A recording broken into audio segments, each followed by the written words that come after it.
Axon's been trying to move forward with their headquarter plans, but are they any closer to breaking ground? Then, the Arizona Diamondbacks keep pushing for funding to renovate Chase Field, or should they be looking to be moving to a different facility? Plus, what are the new tax laws, and are you prepared to file your taxes before the April 15th deadline? We'll get some tips from the IRS. It's all that and more this evening on Broomhead. Welcome, I'm Mike Broomhead. Before we jump into today's show, let's take a look at some of the top stories from this past week. To start off, the biggest story across all news outlets has been the tariffs. President Donald Trump says things are going very well after announcing sweeping global tariffs, even after the stock market took its worst drop since 2020 following Wednesday's tariff announcement. Washington correspondent Trevor Shirley explains. We have tariffs, they've been set, and it's going to make our country very rich. President Donald Trump says his strategy on tariffs will work, even as stock markets tell a different story as massive sell-offs continue. Remember, there are no tariffs if you build your plant or you build your product, make your product in the U.S. The sweeping tariffs include a 10% baseline duty on anything imported to the U.S., along with a 34% tax on Chinese goods and 20% duties on products from the EU. Just creating a level of instability, and chaos that we haven't seen in a long time. It reminds me of COVID 5 years ago. Now China's announced its own retaliatory tariffs of 34% on the U.S., as fears of a global trade war or a recession grow. Businesses around the world, including in trade and global trade, they just need to know what the rules are. Once they know what the rules are, they will adjust to those rules. So I don't think it's fair to say economies are crashing. Some economists believe it's optimistic to say the tariffs will bring manufacturing jobs back to the U.S., as the administration believes, especially since new factories would rely heavily on AI and automation, with fewer human workers. I think, tariffs are an important tool in the toolkit, but it should be part of a thoughtful, responsible plan, not this kind of chaotic, ramshackle thing where we never know where we stand and we don't know where it came from. When it comes to this, let's talk about the tariffs. I'm as confused as many other people are about my feelings. I was watching Cuomo. Cuomo had a great debate with Bill O'Reilly. I respect the heck out of both guys, and I've been privileged to talk with both of them on a number of occasions. And I was texting with Cuomo after the debate. They talked about tariffs. Cuomo thought that they were going to be a disaster throughout, and O'Reilly was defending tariffs and saying that it's going to repatriate jobs, especially the higher-paying union jobs. And here's the hard part. I found myself agreeing and disagreeing with both of them, meaning the decision of whether this is right or wrong is so up in the air. Wall Street has responded with this huge drop of almost 10% on the Dow. We've watched the NASDAQ get hammered, and I always look to Wall Street for this unfettered, apolitical look at the economy and economic things and policies. But in this case, I don't know if Wall Street is responding to the tariffs or if they're responding to the uncertainty about tariffs. There's a big difference. If they're waiting for certainty, I don't know when they're going to get it. So this is my hope. It is my hope that the White House does a better job of explaining what the plans are and what the timeline is. The President of the United States said in describing tariffs and what's gone on, the patient survived and now it's time for healing. Well, let's hope that that's the case, but what's the timeline for the healing and what can the American taxpayer expect? That's what people want to know more than anything else. When will their 401k recover? That's what we need to know. Coming up, is there an end in sight to the battle to renovate Chase Field? We're having a conversation with Danny Seiden to see what the future holds for the Diamondbacks. Find out what he has to say next. It's important to recognize and thank the fine Arizona men and women who are serving in our country's military. One of the ways we like to do that is through a segment called From Arizona for America, and it's brought to you by my good friends at Sanderson Ford. So join me in honoring Navy Chief Mass Communications Specialist Timothy Black, a native of Glendale, Arizona. He's stationed on the USS Iwo Jima in the Atlantic Ocean. For a list of more of our friends and neighbors that are from Arizona for America, just go to the Broomhead tab at cw7az.com.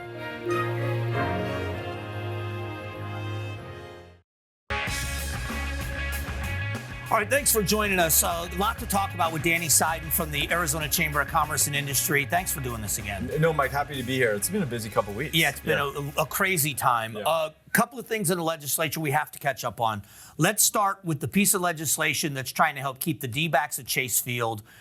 Kind of stalled, but it's for budget reasons. Where is it and why? Yeah, so it made it out of one of its two committees that had to get through in the Senate. It got to Senate Appropriations, and the D-backs made the decision to pull it from Senate Appropriations and do it as part of the budget. It's a better strategic move for them to do.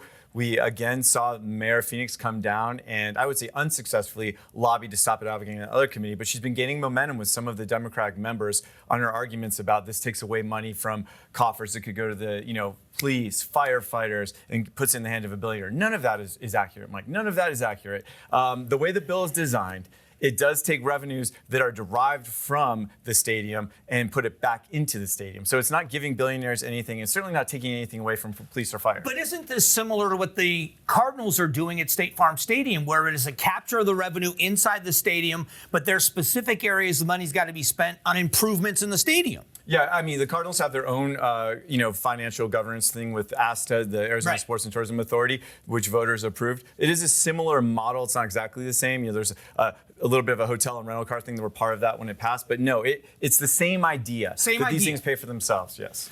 So a little bit of frustration for me, first of all, is I think there's such a big part of the culture here and the investment, but it's the future investment and development around the stadium. But it's also what is the loss to the city of Phoenix if the revenue leaves from those games that are played? Was it $140 million just from the World Series World Series run, yeah, that's absolutely right. Yeah, Mike, downtown will go back to being a ghost town if the Diamondbacks leave. That portion where they're at, what that would do to those restaurants, to those small businesses, it would devastate them. And we're hearing from them. They're the ones testifying. I mean, I've seen such an interesting coalition that's been built here from us, the whole business community, because we know what it means to the state, to small businesses, to, Animal Welfare League, to the unions. I mean, unions, non-union labor, everyone's supporting this bill right now, but not the mayor of Phoenix. But also the investment in Diamondbacks charities and the building of Little League fields and underwriting Little League. Yeah. There are so many advantages to having these pro sports teams here. I would think we would do what we can, in fairness to the taxpayer, to keep them. And you're absolutely right. We just had opening weekend for a lot of those Little League teams this past weekend, out there playing in Diamondbacks jerseys, on Diamondbacks fields all over the state, not just in Maricopa County. So I think the community knows they want them to stay. They don't love the idea that it's a giveaway to billionaires. Nobody likes that, but that's not what it is. So again, we have to keep our messaging clear, explain what it is, and I believe we will get this. And even the mayor of Phoenix knows what she loses if the Diamondbacks leave. So again, there's going to be deals made. It'll come out as part of the budget, and I think you'll see a different proposal. And the last thing is everybody has to understand this is a publicly owned facility. The Diamondbacks don't own it, so they shouldn't be on the hook to repair a lot of the things that are infrastructure.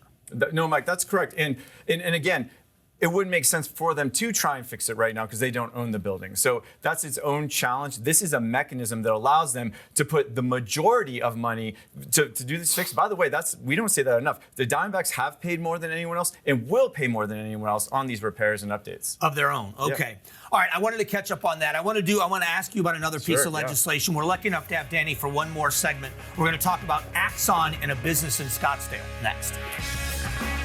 Coming up, Axon's been fighting an uphill battle trying to keep their headquarters in Arizona. What's the update on their progress? Danny Seiden from the Arizona Chamber of Commerce explains next.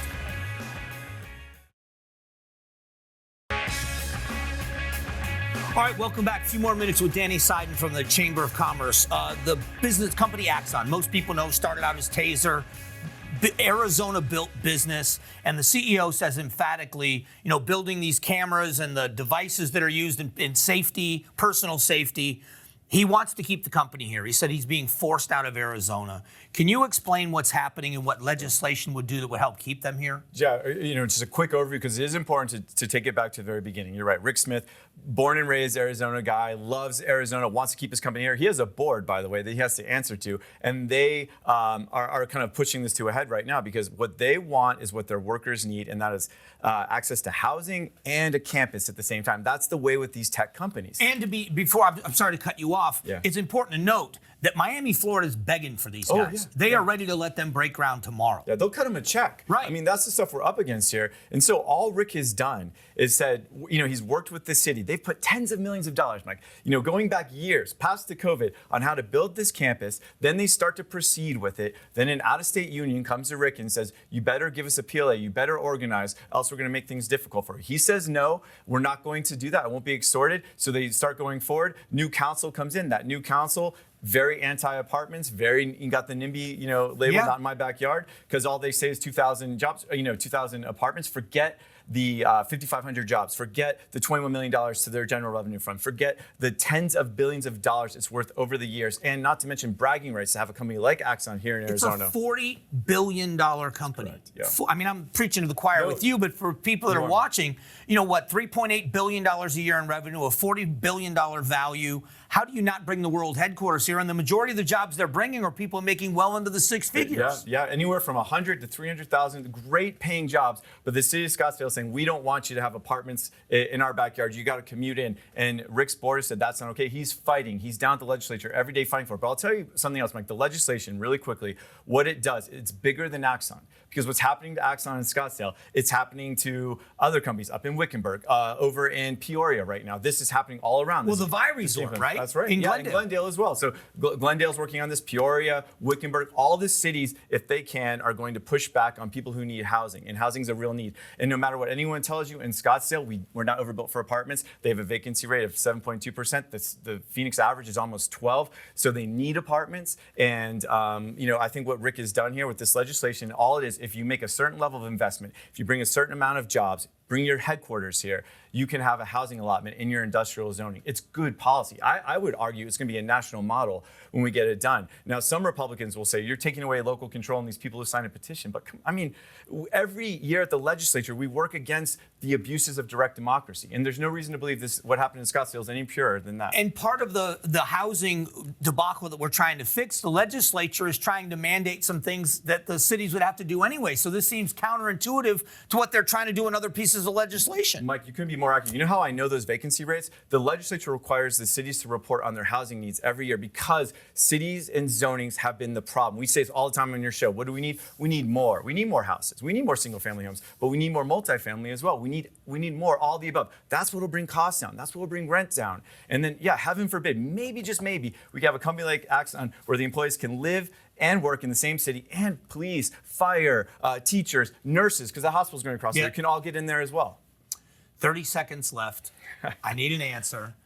Does this piece of legislation pass? I believe a variation of this, there's amendments coming right now that make it broader. It's clear it's more than just Axon, will get passed and will be signed because we cannot afford to lose Axon. No one knows more than this guy. We'll be back. Coming up, have you done your taxes yet? Tax day is right around the corner, and we're getting some tips to help you conquer your taxes straight from the IRS when Broomhead returns. Here's a look at some upcoming events that should be on your radar. First up, Country Thunder, Arizona. The 4-day music festival takes place from April 10th through the 13th, happening in Florence, Arizona. Tickets are available for single-day passes and for the entire weekend. Then, it's the Big Sky Women's Golf Championship happening April 14th through the 16th at the Wigwam Golf Resort in Litchfield Park. The championship will be played on the blue course.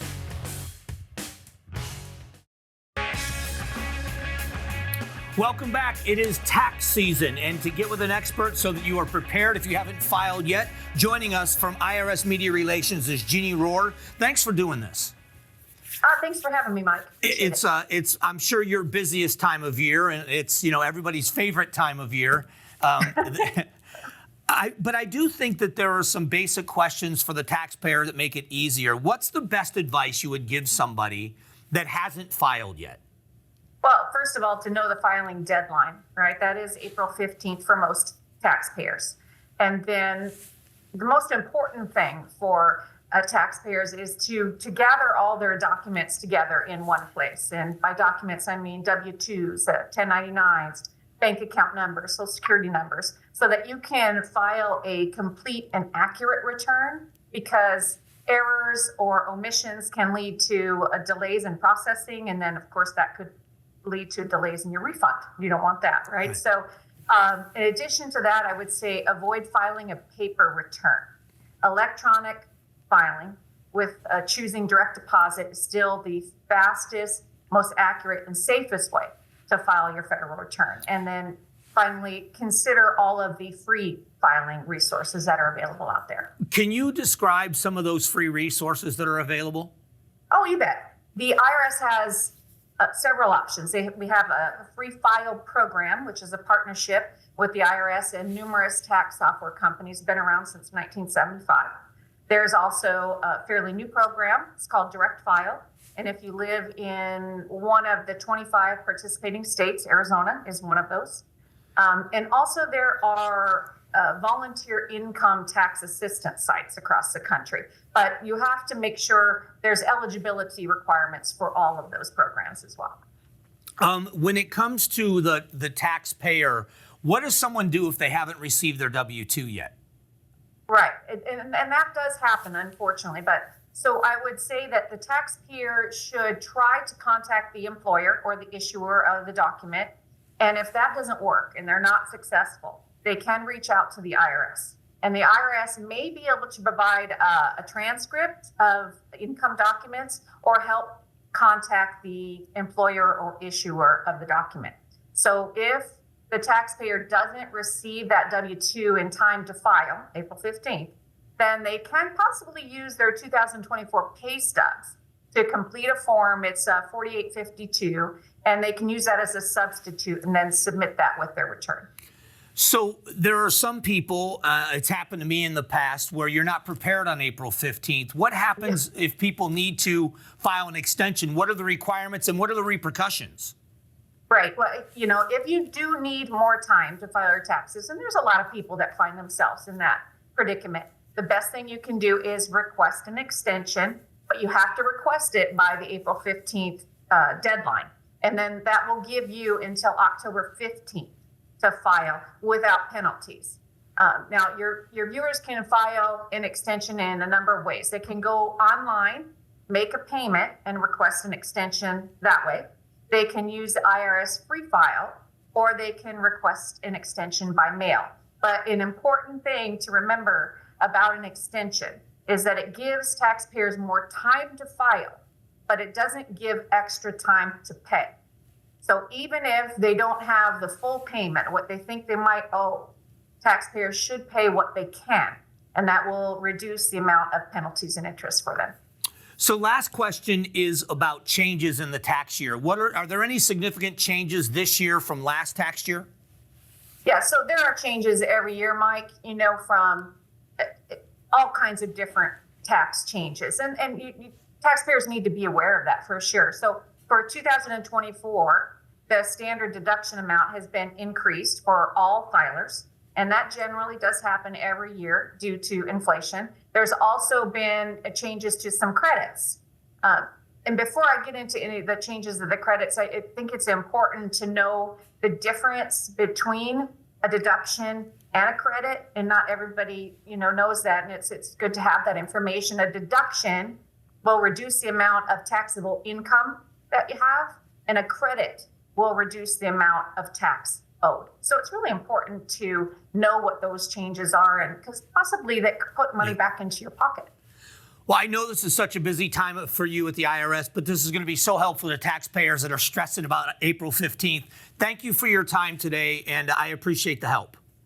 Oh, you're welcome, Mike. And if I could just add one last thing, I would just let your viewers know and all the taxpayers out there that the best resource tool if you have questions, because taxes they're complex, and they can get onto the irs.gov website, because they can check if they need to file, how they can file, they can find out if they're eligible for credits and deductions, and they can also track their refund. That's great information. We appreciate it. Thank you for your time. We'll be right back.